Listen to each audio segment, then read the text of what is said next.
Hey there, folks. How we doing today? Hey, over the course of our time together, we've talked about all kinds of different changes in the United States. But today we focus on one that came out of a central neighborhood in New York City, known as Harlem. Harlem is a well-known black community. Many African Americans live there. And in the 1920s, there was a massive change in the way that African Americans viewed themselves in the world and how they expressed themselves because of that. The Harlem Renaissance is about the emergence of the black man in society. No longer are they going to be handcuffed by what other people think they should be. Now they're going to step forward, try to step ahead, and let the world know what it's like or what it's about, what it means to be an African American in the United States. The music that comes out of the Harlem Renaissance is probably the most notable thing or most recognizable thing that people our day notice.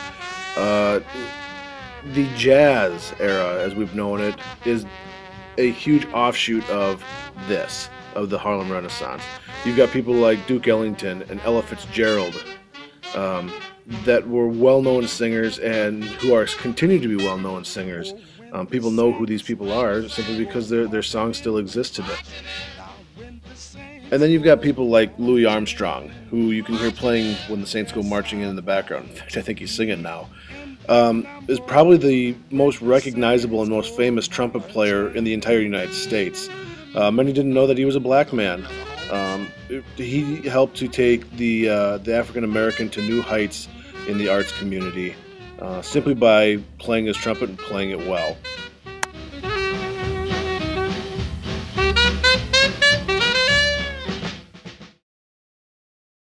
But it wasn't just the music, it was other forms of art as well, whether it was dancing like Josephine Baker, who's shown in the picture here, or Langston Hughes, who was a poet. The African American was now able to tell their story through art.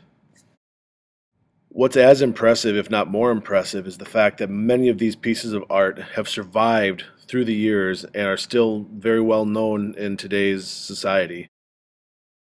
And it's not just the pieces of art, but it's also the places where this art was expressed. The Apollo Theater is still one of the more famous theaters in the entire world, located right in the heart of Harlem in New York City. A very famous and well-known theater where black entertainers performed. You know, there's so much more about this topic that we could talk about. We just don't have time to cover everything.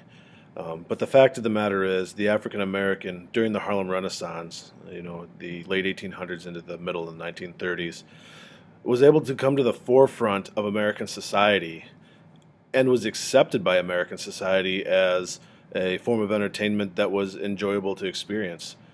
Many of the lasting roots of the jazz era came from the Harlem Renaissance, and for those that don't realize, most today's R&B, hip-hop, and rock and roll music is deeply rooted in the jazz era.